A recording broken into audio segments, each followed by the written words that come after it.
காசா நகரம் என்பது முற்றிலும் அழிக்கப்பட்டு விட்டதுன்றதான் அடிப்படையான உண்மை. அங்க மக்கள் இனிமேல் வாழ முடியாது. அந்த நகரமே சுடுகாடாக மாற்றப்பட்டிருக்கு. உள்நாட்டுக்குள்ளேயே தங்களுடைய சொந்த பூமியிலேயே அகதிகளாக இடம்பெயர்ந்து அந்த மக்கள் ரஃபாவில் போய் தஞ்சம் புகுந்திருக்காங்க. சர்வதேச போர் விதிகளின்படி தஞ்சம் புகுந்த ஒரு இடத்துல எந்த தாக்குதல் நடத்தப்படக்கூடாது. முக்கியமானது. அமெரிக்காவிலேருந்து இஸ்ரேலுக்கு ஆயுதம் போகுது நம்ம நினச்சிக்கிட்டு இருந்தோம். ஆனால் சென்னை துறைமுகத்திலிருந்தே ஆயுதங்கள் போயிருக்கு அப்படின்றதெல்லாம் தனியார் கார்ப்பரேட் நிறுவனங்கள் ஆயுதங்களையே கூட இங்கேருந்து அனுப்ப முடியுன்ற சூழலாம் ஏற்பட்டிருக்கு. தொடர்ந்து இந்த பிரதேசத்தில் ஒரு பதட்டம் நீடிக்க வேண்டும் என்று தூண்டி விடுவது என்பது அமெரிக்க ஏகாதிபத்தியம்ன்றது ஒரு அடிப்படையான விஷயம். இதில் அமெரிக்காவுக்கு என்ன வேலை? அவங்களுடைய நோக்கம் இந்த போரில் என்னது? அரபு பிரதேசம் முழுவதுமே ஒரு ஆயில் ரிசர்வ் ஏரியா. இந்த ஆயில் ரிசர்வ் இருக்கக்கூடிய இந்த ஏரியாவை அதை கண்ட்ரோல் பண்ணிட்டே இருக்க வேண்டிய தேவை அந்த அர்ஜு அமெரிக்காவுக்கு இருக்கு. அப்போ போர் நடந்துகிட்டே தான் இருக்குமா? அமெரிக்காவை தடுக்கவே முடியாது. காம்ரேட் டாக்கீஸ் நேயர்களுக்கு வணக்கம். இன்னைக்கு மீடியா அட்டென்ஷனோ மக்களுடைய அட்டென்ஷனோ இந்த தேர்தலை நோக்கியே திரும்பி இருக்கு. ஆனால் இன்னொரு எல்லையில் இஸ்ரேல் பாலஸ்தீன மக்கள் மேலே நடத்துகிற இனப்படுகொலை தொடர்ந்து நடந்துகிட்டே தான் இருக்குது. இதை பற்றி விரிவாக பேசணும்னு நினைக்கும் போது இஸ்ரேல் பாலஸ்தீன பிரச்சனையை ரொம்ப நாளாகவே சீரியஸாக ஃபாலோ பண்ணிட்டு இருக்கிற தீக்கதிர் நாளிதழுடைய ஆசிரியர் திரு SP ராஜேந்திரன் அவங்க தான் ஞாபகத்துக்கு வந்தாங்க. வணக்கம் சார். வணக்கம் தோழர். இஸ்ரேல் பாலஸ்தீன போருங்கிறது ரொம்ப நாளாகவே நடந்துட்டு இருக்கு. ஆனால் இப்போ ரீசெண்டாக ஆல் ஐஸ் ஆன் ராஃபாங்கிற ஹேஷ்டேக் அதிகமான பேரால் பகிரப்பட்டுட்டு வருது. என்ன காரணம்னு நினைக்கிறீங்க? இதில் நீங்கள் எதை முக்கியமாக பார்க்குறீங்க? ஏதோ புதுசாக அந்த எதிர்ப்புணர்வு என்பது ஏற்படலை. அந்த எதிர்ப்புணர்வு ஏற்கனவே தொடர்ந்து நீடிக்குது. இன்னைக்கு பாலஸ்தீனம் இருக்கக்கூடிய அந்த பிரதேசம் என்பது காசா திட்டு அப்படின்ற ஒரு பகுதி, ரமல்லா அப்படின்ற ஒரு பகுதி. இடையில ஒரு பிரதேசம் இருக்குது, அது இஸ்ரேல் ஆக்கிரமிச்சிருக்கு. மேற்கு கரை பிரதேசத்தில் பாலஸ்தீன விடுதலை அமைப்பு PLO என்று சொல்லக்கூடிய பாலஸ்தீன மக்களுடைய மகத்தான தலைவர் யாசர் அராஃபத் அவருடைய தலைமையில் இயங்கிய இப்போ முகமது அப்பாஸ் இருக்காரு. அவங்க தலைமையில் இருக்கக்கூடிய நிர்வாகம் அங்கே இருக்குது. காசா திட்டில் ஹமாஸ் என்ற அமைப்பை அந்த மக்கள் கடந்த தேர்தலில் தேர்வு செய்து அவங்க தான் அதிகாரம் செலுத்தக்கூடிய அமைப்பாக இருக்காங்க. இந்த பின்னணியில் ஹமாஸ் ஒரு பயங்கரவாத குழு தான் அப்படின்னு சொல்லி இஸ்ரேல் கருதுது. தொடர்ந்து இரு தரப்புக்கும் இடையில் மோதல் நடக்குது. இஸ்ரேல் தொடர்ந்து பாலஸ்தீனத்தை, குறிப்பாக காசா திட்டு பகுதி பிரதேசம் முழுவதையுமே ஆக்கிரமித்து இருக்கக்கூடிய பெரிய சுவர்களை எழுப்பியிருக்கக்கூடிய அந்த கொடுமைகள் எல்லாம் நம்ம பார்க்குறோம். அது நடந்துகிட்டு இருக்கு. காசா நகரம் என்பது முற்றிலும் அழிக்கப்பட்டு விட்டதுன்றதான் அடிப்படையான உண்மை. அங்கே மக்கள் இனிமேல் வாழ முடியாது. அந்த நகரமே சுடுகாடாக மாற்றப்பட்டிருக்கு. கடைசியாக சில லட்சம் மக்கள் தஞ்சம் புகுந்திருக்கக்கூடிய நகரம் தான் ரஃபா. உள்நாட்டுக்குள்ளேயே தங்களுடைய சொந்த பூமியிலேயே அகதிகளாக இடம்பெயர்ந்து அந்த மக்கள் ரஃபாவில் போய் தஞ்சம் புகுந்திருக்காங்க. சர்வதேச போர் விதிகளின்படி தஞ்சம் புகுந்த ஒரு இடத்துல எந்த தாக்குதல் நடத்தப்படக்கூடாது. முக்கியமானது. அங்கே உங்களை புகுந்து அடிப்போம் அப்படின்னு சொல்லக்கூடிய இந்த இஸ்ரேலுடைய பிரதமர் பெஞ்சமின் நேதன்யாகு தலைமையிலான ஒரு ஜியோனிச அரசுன்னு சொல்கிறோம். யூத இன வெறி பிடித்த ஒரு அரசாக அந்த அரசாங்கம் இருக்குது. அவங்க ஒரு வெறியோடு அந்த ரஃபாவை அழிப்பது என்கிற முறை. அப்படின்னா என்ன அர்த்தம்னா மொத்த காசா பகுதியையும் அழித்து தீர்வது என்பதுதான் இப்போ நேதன்யாகு அரசாங்கத்தினுடைய நோக்கமாக இருக்குது. இன்னும் ஒரு பெரிய பயங்கரமான ஒரு கொடூரம் நடந்துருமோ, இந்த ரஃபாவையும் தாக்கி எல்லாரையும் அழிச்சிருவாங்களோ என்ற அந்த பதபதைப்பு உலக மக்கள் மத்தியில் ஏற்பட்டிருப்பது உண்மையிலேயே வரவேற்கத்தக்கது. உண்மையிலே இஸ்ரேலுக்கும் பாலஸ்தீனத்துக்கும் இடையில இருக்கிற பிரச்சனை தான் என்ன? இதுக்கு பின்னாடி இருக்கிற வரலாற்று உண்மை என்னன்னு நினைக்கிறீங்க? இஸ்ரேலுக்கும் பாலஸ்தீனத்திற்குமான இந்த மோதல் என்பது ஒரு நீண்ட நெடிய வரலாறு கொண்டது. மத்திய கிழக்கு ஆசியான்ற அந்த பிரதேசத்தில் அரபு நாடுகளில் மிக முக்கியமான நாடு பாலஸ்தீனம். பாலஸ்தீனத்தினுடைய தலைமையிடம் ஜெருசலேம்.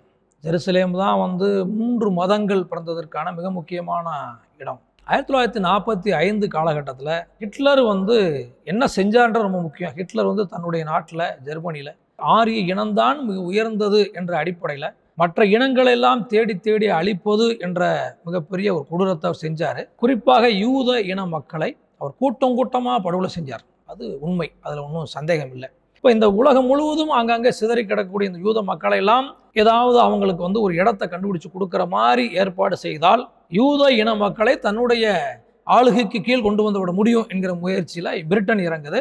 அது ஒரு பெரிய வரலாறு. இப்போ யூத இன மக்களுக்காக ஒரு நாடு வேணும் என்கிற அந்த முதல் முன்மொழிவை பிரிட்டன் முன்வைக்க, பிரிட்டன் என்ன யோசிக்குது அப்படின்னா, இந்த மத்திய கிழக்கு பிரதேசத்தில் தான் வந்து அந்த யூத மதம் உருவான இடம் அப்படின்ற முறையிலேருந்து அவங்க கான்செப்டை உருவாக்குறாங்க. அந்த பிரதேசத்தில் ஒரு நாடை உருவாக்கி விட்டால், ஒரு பிரதேசத்தை யூத மக்களுக்குன்னு உருவாக்கிட்டா, அந்த நம்ம ஆளுகை கீழே கொண்டு வந்தலாம். அது ஒரு பெரிய ஆயில் ரிசர்வ் இருக்கிற ஏரியா அப்படின்னு அது நினைக்குது பிரிட்டன். அப்படி தான் முயற்சி பண்ணுறாங்க. இந்தியா உட்பட நாடுகள் ஏற்கலை. குறிப்பாக எதை ஏற்கலைன்னா, அவங்க என்ன முன் வச்சாங்கன்னா, பாலஸ்தீனம் என்ற நாட்டை ரெண்டாக பிரித்து ஒரு சரிபாதியை எடுத்துக்கொண்டு அதில் இஸ்ரேல் நாடு, யூதர்களுக்கான தனி நாடு உருவாக்கலாம் அப்படின்ற முன்மொழி வைக்கிறாங்க. இது சரியில்லை. மகாத்மா காந்தி உட்பட எதிர்த்திருக்காரு. இது வந்து சரியானதல்ல. ஒரு நாடையே துண்டாடுவதும் சரியில்லை. யூதர்களுக்கு என்று அவங்கவுங்க இருக்கிற நாடுகள், வேற வேறு நாடுகள் இருக்காங்க. அந்த நாட்டில் யூத இன மக்கள் அவங்களுக்கு உரிய அங்கீகாரத்தை கொடுத்து அந்த வாழலாம். ஒரு குறிப்பிட்ட மத மக்களுக்கென்று ஒரு தனி இன மக்களுக்கு தனி நாடை உருவாக்குவது, இன்னொரு நாட்டை உடைத்து நொறுக்கி இரண்டாக பிரித்து உருவாக்குவது சரியில்லை அப்படின்னு சொல்லி வாதிட்டுறாங்க. ஆனால் பிரிட்டன் முன்வைக்கும் போது பல நாடுகள், இந்த வளர்ச்சி அடைந்த முதலாளித்துவ நாடுகள்லாம் சரின்னு சொல்கிறாங்க. அது தீர்மானம் பாஸ் ஆகுது. அந்த அடிப்படையில் தான் 1948 யூத மக்களை குடியேற்றம் செய்து இஸ்ரேல் என்ற நாடு உருவானது. இது உருவானதே முதல்ல சட்ட விரோதமானது. ஆனால் அது வந்துருச்சு. அப்போ அமெரிக்காவுடைய தலையீட்டின் பேரில், பிரிட்டனுடைய தலையீட்டின் பேரில் பாலஸ்தீன மக்களை மீண்டும் போய் அடித்து நொறுக்கி ஒரு பெரிய படுகொலையெல்லாம் அரங்கேறிச்சு. அதுக்கு பிறகு ஒரு சமாதானம் இதெல்லாம் நடந்துச்சு. அவரவர் எல்லையில் நில்லுங்க என்று சொல்லி 2 நாடுகள், இஸ்ரேல் தனி நாடு, பாலஸ்தீனம் தனி சுதந்திர நாடு என 2 நாடுகள் என்ற அந்த கோட்பாடை உருவாக்கி ஐக்கிய நாடுகள் சபையை அங்கீகரித்து 2 நாடுகள் என்கிற கோட்பாடு அங்கே அமுலாக்கம் பெறணும் தான் தியரி. ஆனால் இஸ்ரேலில் தொடர்ந்து அடுத்தடுத்து வந்த யூத இனவெறி அரசுகள் அதோட நிற்கலை. தொடர்ந்து பாலஸ்தீனத்தினுடைய அடுத்த பகுதிகளை ஆக்கிரமித்து கிட்டத்தட்ட 2 நகரங்கள் தவிர, காசா திட்டுன்ற ஒரு பகுதி, அதில் காசா ரஃபா என்ற பெரிய நகரங்கள், மேற்கு கரைன்ற ஒரு பகுதி, அதில் ரமலா என்ற ஒரு பெரிய நகரம், அப்புறம் சின்ன சின்ன நகரம், இந்த பகுதிகள் தவிர மீது எல்லா பகுதிகளையும் இஸ்ரேல் ஆக்கிரமித்து விட்டது. இந்த பின்னணியில தான் பாலஸ்தீனத்தினுடைய உரிமையை பாதுகாப்பதற்காக உருவானதான் பாலஸ்தீன விடுதலை இயக்கம். இந்த பின்னணியில தான் இந்த மோதல் என்பது நடந்துகிட்டு இருக்கு. ஆனால் இந்த மோதலை தொடர்ந்து தூண்டி விடுவதும், தொடர்ந்து இந்த பிரதேசத்தில் ஒரு பதட்டம் நீடிக்க வேண்டும் என்று தன்னுடைய விருப்பத்தின் பேரில் தூண்டி விடுவது என்பது அமெரிக்க ஏகாதிபத்தியம்ன்றது ஒரு அடிப்படையான விஷயம். இதில் அமெரிக்காவுக்கு என்ன வேலை? அவங்களுடைய நோக்கம் இந்த போரில் என்னது? மத்திய கிழக்கு பிரதேசம், நான் முதலே குறிப்பிட்டு சொன்னேன், அந்த பிரதேசம் முழுவதும், அரபு பிரதேசம் முழுவதுமே ஒரு ஆயில் ரிசர்வ் ஏரியா.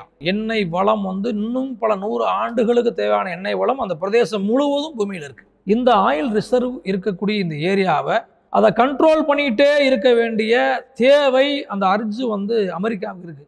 இப்போ கண்ட்ரோல் பண்ணால் நேரடி மோதலாகவும் பண்ணலாம். இன்னொரு பக்கம் தன்னுடைய கையால் ஒரு கைக்கூலியை வைத்து கொண்டு அதன் மூலமாக மிரட்டிக்கொண்டே இருப்பது, மோதிக்கொண்டே இருப்பது, அந்த வேலையை தான், அதாவது அமெரிக்க ஏகாதிபத்தியத்தினுடைய ஒரு ஏவலாளியாகத்தான் அரபு பிரதேசத்தில் இஸ்ரேல் செயல்படுகிறது. அங்கே இடதுசாரிகள் இருக்காங்க, போராட்டம் நடக்குது, அந்த அரசாங்கத்தை எதிர்த்து மக்கள் போராடுறாங்க. அதெல்லாம் ஒரு பக்கம் இருந்தாலும் தொடர்ந்து ஆட்சிக்கு வருது யூத இனவெறி அரசாங்கங்கள் வர்றாங்க. அவங்க வந்து பாலஸ்தீனத்தை அடிப்பது என்பது பாலஸ்தீனத்தோடு நிற்கலை. அவங்க வந்து இந்த காலகட்டத்திலேயே கூட லெபனான் மீது தாக்குதல் நடத்தியிருக்காங்க, ஈரான் மீது தாக்குதல் நடத்தியிருக்காங்க. இவங்கெல்லாம் திருப்பி அடிக்கட்டும், திருப்பி மோதல் வரட்டும். நோக்கம் என்னன்னா, தாக்குதல் நடத்தும் நோக்கம் என்னன்னா போரை தூண்டுவது. பாலஸ்தீன பிரதேசத்தை அடிப்பது என்பது ஆக்கிரமித்துக் கொள்வது, அந்த பிரதேசத்தை கைது கொண்டு வருவது.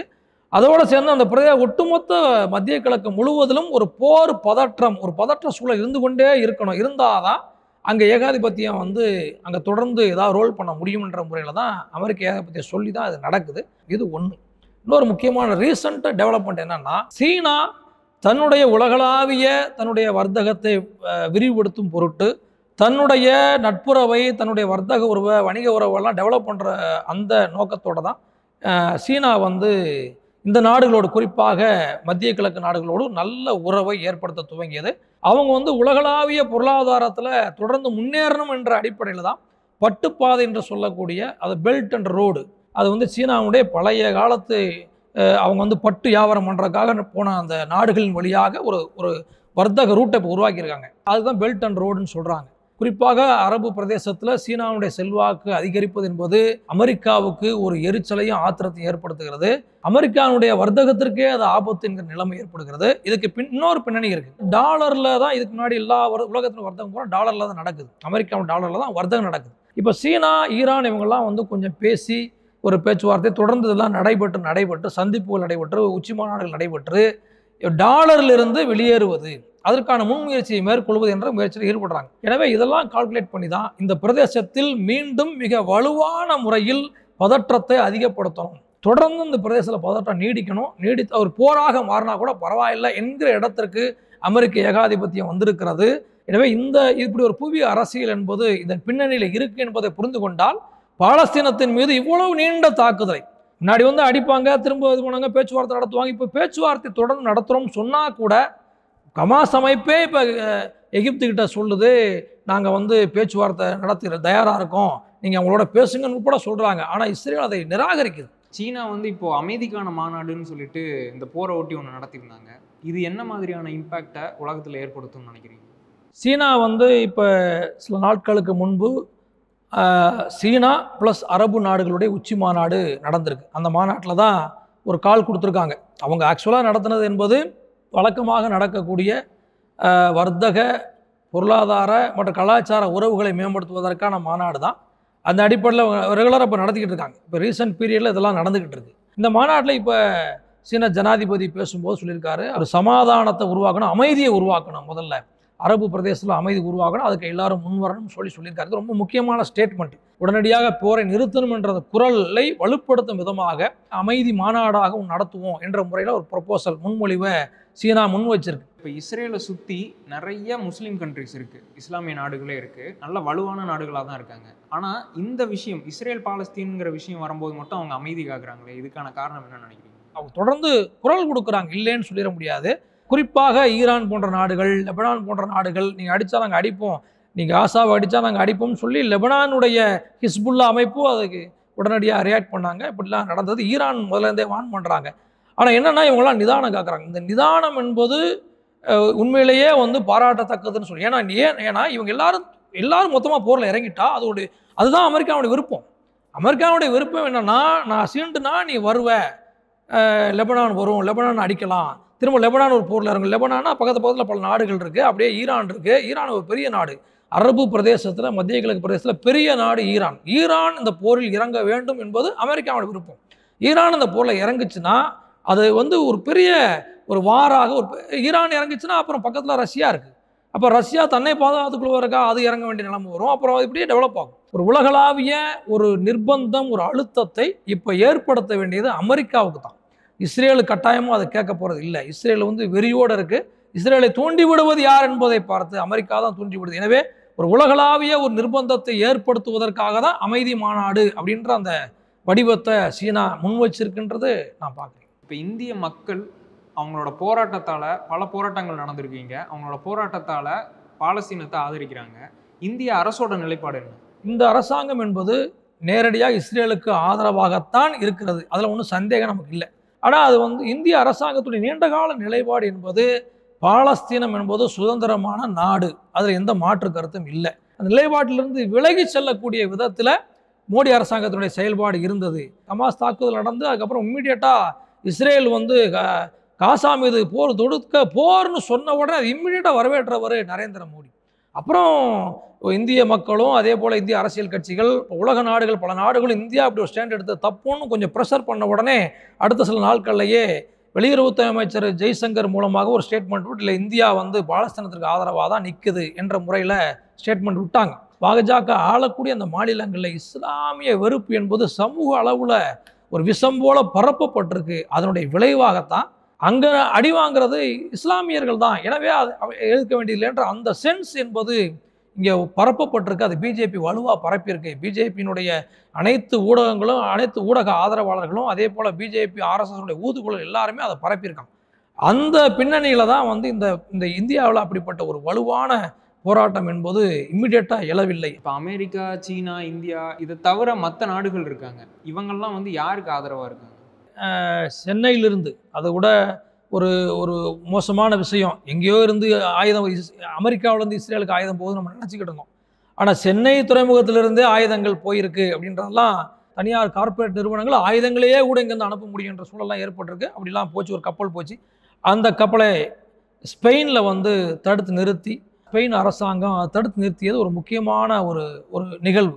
நார்வே உள்ளிட்ட அந்த நாடுகளெல்லாம் சேர்ந்து நாங்கள் வந்து இஸ்ரேல் இது பாலஸ்தீனத்தை அங்கீகரிக்கிறோம், பாலஸ்தீனத்திலிருந்து குறிப்பாக காசாவிலிருந்து இஸ்ரேல் வெளியேற வேண்டும் என்ற அந்த முழக்கத்தை முன் வச்சிருக்காங்க. இதெல்லாம் முதலாளித்துவ நாடுகள் தான், அமெரிக்காவோடு நெருக்கமாக இருக்கக்கூடிய நாடுகள் தான். அரபு நாடுகளில் மிக முக்கியமான நாடாக ஒரு சின்ன நாடு தான் ஏமன். அவங்க என்ன செய்கிறாங்கன்னா, இந்த செங்கடல் பிரதேசம் வழியாக உலக நாடுகளுக்கு குறிப்பாக ஐரோப்பிய நாடுகளுக்கு செல்லக்கூடிய சரக்கு கப்பல்கள் எல்லாமே அந்த வழியாக தான் போகணும். அப்போ அந்த ரூட் வழியாக யாரும் உள்ளே வரக்கூடாதுன்னு சொல்லி அவங்க வந்தால் குறிப்பாக இஸ்ரேலுக்கு ஆதரவான நாடுகளுடைய கப்பல்கள் வந்து அடிப்போம் அப்படின்னு சொல்லி அடிக்கிறது ஒரு மிக முக்கியமான ஒரு நகர்வு ஏமனுடைய ஹவுதி படையினர் பண்ணது. ஒரு 2 நாடுகள் மோதுனா கூட இப்போது உலகமயமாக்கப்பட்டிருக்கூடிய பொருளாதார பின்னணியில் எங்கே போர் நடந்தாலும் அதனுடைய தாக்கங்கள் உலகம் முழுவதும் ஏற்படும்ன்றது ஒரு முக்கியமான சாட்சி. உக்ரைன் போரும் சரி, இந்த போரும் சரி. அப்போ பொருள்கள் போகலை, இந்த ப்ரெஷர் வந்து ஐரோப்பிய நாடுகளில் ஏற்படுது, அந்த மக்கள் மத்தியில் ப்ரெஷர் ஆகுது. சில பேர் சாகிற வரைக்கும் கொஞ்சம் பேர் பொறுத்துக்குருவாங்க, சில நாடுகள் ஆயிரக்கணக்கான பேர், இன்னும் குறிப்பாக குழந்தைகள். இது மனசாட்சியை உழுக்குது. அந்த மக்கள் எழுந்து போராடுறாங்க, இது போல் நிறுத்து, நீ எல்லாம் போய் பேசு, அமெரிக்காவை ப்ரெஷர் பண்ணுன்னு சொல்லி பேசுகிறாங்க. இப்போ இந்த பின்னணியில் தான் அந்த நாடுகள், அந்த நாட்டினுடைய ஆட்சியாளர்கள் அவங்க வந்து இந்த முடிவு எடுக்கிறாங்க. பாலஸ்தீனத்திற்கு ஆதரவு நீ முதல்ல போரை நிறுத்து என்ற முறையில் ஐரோப்பிய நாடுகள் எடுக்கிறாங்க. இது உலகத்தினுடைய மனசாட்சியை உலுக்கி இருக்கு. ஐரோப்பிய நாடுகளே குரல் கொடுக்குறாங்க, அமெரிக்காவில் மாணவர்கள் போராடுறாங்க.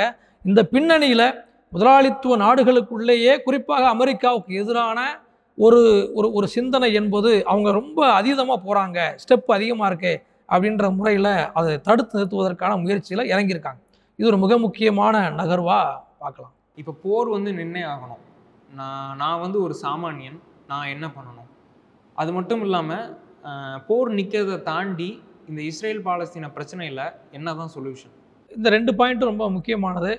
இஸ்ரேல் பாலஸ்தீனத்திற்கு இடையிலான இந்த மோதல் நிறுத்தப்படுவதற்கும் அந்த பிரச்சனை நிரந்தரமாக தீர்வதற்கும் அதே போல் போர் இப்போ உடனடியாக நிற்பதற்கும் அடிப்படையாக செய்ய வேண்டிய காரியம் உலக மக்களுடைய எழுச்சி தான். அதான் அதுக்கான தீர்வு.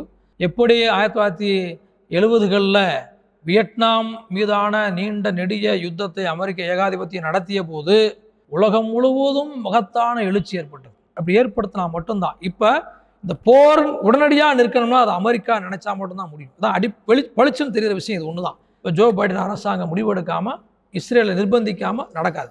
அப்போ இஸ்ரேலை அமெரிக்கா நிர்பந்திக்க வேண்டும் என்றால் அமெரிக்காவை எல்லாரும் நிர்பந்திக்கணும். நீ எல்லாரும் அமெரிக்காவோட பேசும். அமெரிக்கா இதை சொல்ல மறுத்தால், இன்னும் குறிப்பாக இஸ்ரேல் அதை செய்ய மறுத்தால் இஸ்ரேலுடனான வர்த்தக உறவுகளை துண்டிக்கணும். உலக நாடுகள் முழுவதும் அந்த உறவை துண்டிக்கிறோம்னு இப்போ இஸ்ரேல் நெருக்குனா இஸ்ரேல் கட்டாயம் பணிய வேண்டிய கட்டாயம் ஏற்படும். முதல்ல காசா மக்களை பாதுகாப்பதற்கு அதுதான் முதல் வழி. நிரந்தரமான தீர்வுக்கு அடிப்படையான பிரச்சனையாக இருப்பது ஜெருசலேம். அந்த நகரம் யாருக்கு சொந்தம்ன்றது மிக முக்கியமான பிரச்சனை. கிழக்கு ஜெருசலேம் பாலஸ்தீனத்திற்கு சொந்தமானது, மேற்கு ஜெருசலேம் உங்களுக்கு சொந்தமான ஏற்கனவே தீர்வுகள் எட்டப்பட்டது. ஐக்கிய நாடுகள் சபையின் மூலமாக எட்டப்பட்ட தீர்வுகளை இஸ்ரேல் ஏற்க மறுத்து கொண்டிருப்பதால் தான் இந்த பிரச்சனை. இஸ்ரேல் அதை ஏற்க வேண்டும். அப்படின்னா இஸ்ரேலில் யூத இன வெறி அரசுக்கு மாறாக இஸ்ரேலிய மக்கள் எழுந்து ஒரு ஜனநாயகபூர்வமான அரசை அங்கே நிறுவ வேண்டும். ஒரு சர்வதேச அளவிலான ஒரு பிரஷர், ஒரு நிர்பந்தம், அழுத்தம் ஏற்பட்டு இஸ்ரேலையும் நெருக்க வேண்டும், அமெரிக்காவை நெருக்க வேண்டும். அப்படி வரும்போது தான் அந்த பிரச்சனைக்கு தீர்வு ஏற்படும் என்பதை அந்த நிர்பந்தத்தை ஏற்படுத்தும் முகமாகத்தான் நம்முடைய இயக்கங்கள், குறிப்பாக இடதுசாரி இயக்கம் மார்க்சிஸ்ட் கம்யூனிஸ்ட் கட்சி தன்னுடைய போராட்டத்தை முன்னெடுக்கிறது என்பதை சொல்ல வேண்டும். இப்போ நம்ம எல்லாருமே வந்து சிவிலைஸ்டு சொசைட்டின்னு சொல்கிறோம். ஆனால் வந்து ஒரு பக்கம் போர் நடந்துக்கிட்டே தான் இருக்குது, எங்கெங்கேயோ ஒரு போர் நடந்துக்கிட்டே தான் இருக்குது. இதுக்கு எல்லாத்துக்குமே காரணம் வந்து ஏகாதிபத்திய நாடுகள் தான் அப்படின்னு சொல்கிறீங்க, அமெரிக்கா தான் அப்படின்னு சொல்கிறீங்க. அப்போது போர் நடந்துகிட்டே தான் இருக்குமா? அமெரிக்காவை தடுக்கவே முடியாதா? எல்லா பிரச்சனைக்கும் இந்த உலகத்தில் அமெரிக்கா தான் காரணமா? இடதுசாரிகள் அப்படி தான் சொல்லுவாங்க அப்படின்ற ஒரு பொதுவான சமூகத்தில் அப்படி பதிவுகள் வரும். அமெரிக்கா என்று சொன்னால் ஏகாதிபத்தியத்தினுடைய தலைவனாக இன்றைக்கு அமெரிக்கா இருக்கிறது. அதற்கு எதிரான சக்தியாக சோசலிச சோவியத்து குடியரசு, சோவியத் ஒன்றியம் வலுவான சக்தியாக அமெரிக்க ஏகாதிபத்தியத்திற்கு சவால் விடக்கூடிய சக்தியாக எழுந்து வந்தது. ஆனால் துரதிருஷ்டவசமாக 1990களில் சோவியத் ஒன்றியம் வீழ்ச்சி அடைந்தது. சோவியத் ஒன்றியம் வீழ்ச்சி அடைந்த பிறகு அமெரிக்கா தன்னை கேட்பதற்கு ஆள் இல்லை என்ற இடத்திற்கு போய்விட்டது. எந்த நெருக்கடி ஏற்பட்டாலும் முதலாளித்துவத்தினுடைய நோக்கம், முதலாளித்துவத்தினுடைய உச்சகட்ட ஏகாதிபத்தியம்னு லெனின் சொல்கிறார். அப்போ ஏகாதிபத்தியம்னா அனைத்தையும் தன் காலடியின் கொண்டு வருவதற்கு மூலதனம் முயற்சிக்கும், முதலாளித்துவம் முயற்சிக்கும். அந்த முதலாளித்துவத்தினுடைய அந்த பயணத்தில் அதற்கு எதிராக லாபம் மேலும் லாபம் மேலும் மேலும் லாபம், இதான் அடிப்படையான சூத்திரம் முதலாளித்துவத்தினுடைய, குறிப்பாக மூலதனத்தினுடைய சூத்திரம் இதுதான். அப்போ இந்த லாப வேட்கைக்கு எதிராக யார் வந்தாலும் ஈவிரக்கம் இல்லாமல் மூலதனம் அடித்து துவம்சம் செய்யும். அது குழந்தைகள் என்று பார்க்காது, முதியவர்கள் என்று பார்க்காது, மாற்றுத்திறனாளி என்று பார்க்காது, யாரையும் பார்க்காது. அது முதலாளித்துவமே உருவாக்கிய ஜனநாயகம் என்றாலும் கூட அது படுகொலை செய்யும். அந்த ஜனநாயகத்தையும் அது படுகொலை செய்யும். இதுதான் முதலாளித்துவத்தினுடைய அடிப்படையான குணம். என்னெல்லாம் செய்யுதுன்னா, ஒரு புறம் பாட்டாளி மக்கள் மீது, உலகம் முழுவதும் இருக்கக்கூடிய தொழிலாளி வர்க்க மக்கள் மீது சுரண்டலை தீவிரப்படுத்துகிறது. உழைப்பு சுரண்டலிருந்து அனைத்து வகையான சுரண்டலையும் தீவிரப்படுத்துகிறது, பொருளாதாரத்தை அள்ளுகிறது. இன்னொரு புறம் உலகம் முழுவதும் இருக்கக்கூடிய செல்வ வளங்கள், இயற்கை வளங்களை எல்லாம் தன் கண்ட்ரோலில் கொண்டு வரணும்னு நினைக்குது. நான் முதலே சொன்னது போல பெட்ரோலிய வளங்களிலிருந்து, இயற்கை கனிம வளங்களிலிருந்து, இன்னைக்கு காற்று உட்பட இது ஸ்பெக்ட்ரம் சொல்கிறோம்ல, இன்னைக்கு நெட்வொர்க் உட்பட இணையதளங்கள் எல்லாமே விரல் விட்டு எண்ணிவிடக்கூடிய சில கார்ப்பரேட் உலக பெரும் முதலாளிகள் கையில் தான் இருக்குது. சில குறிப்பிட்ட விரல் விட்டு எண்ணிவிடலாம் அந்த முதலாளிகளை, அவங்க கையில் தான் மொத்தமும் இருக்குது. அவங்களுடைய நலன்களுக்கு ஆதரவாகத்தான் இந்த அரசாங்கங்கள்லாம் செயல்படுது, குறிப்பாக அமெரிக்காவில் வரக்கூடிய ஆட்சியாளர்கள். எனவே தான் உலக மூலதனத்தினுடைய, உலக பெரும் முதலாளித்துவத்தினுடைய தலைவனாக, ஏகாதிபத்திய சக்திகளுடைய தலைவனாக அமெரிக்கா இருக்கிறது. இப்போ இந்த ஏகாதிபத்திய சக்திகளுடைய இந்த லாப வேட்கைக்கு ஒருபுறம் தொழிலாளர்கள் மீதான தாக்குதல் சுரண்டல்கள் அதிகப்படுத்துறது, இன்னொரு புறம் இந்த வளங்களெல்லாம் கைப்பற்றணும்னா அந்த நாடுகளை கைப்பற்றணும், இன்னும் அந்த அரசாங்கத்தை தன்னுடைய அடிமையாக மாற்றணும். சீனா ஒரு பெரிய சக்தியாக எழுந்து வரக்கூடிய பின்னணியில் சீனாவையே சுற்றி வளைப்போது என்கிற புதிய புதிய இராணுவ ஒப்பந்தங்களை எல்லாம் அமெரிக்கா முன்வைக்கிறது. எனவே இந்த போர்கள் என்பது ஏகாதிபத்தியத்தால் தூண்டிவிடப்பட்டது, ஏகாதிபத்தியத்துடைய லாப வெறியால் தூண்டிவிடப்படுபவை. போர்கள் போர்களே இல்லாத ஒரு அமைதியான சமூகம் உருவாக வேண்டுமென்றால் ஏகாதிபத்தியம் வீழ்த்தப்படுவதுதான் இறுதி இலக்காக இருக்க வேண்டும் என்பதை சொல்லி அந்த அடிப்படையில் முடிக்கும்.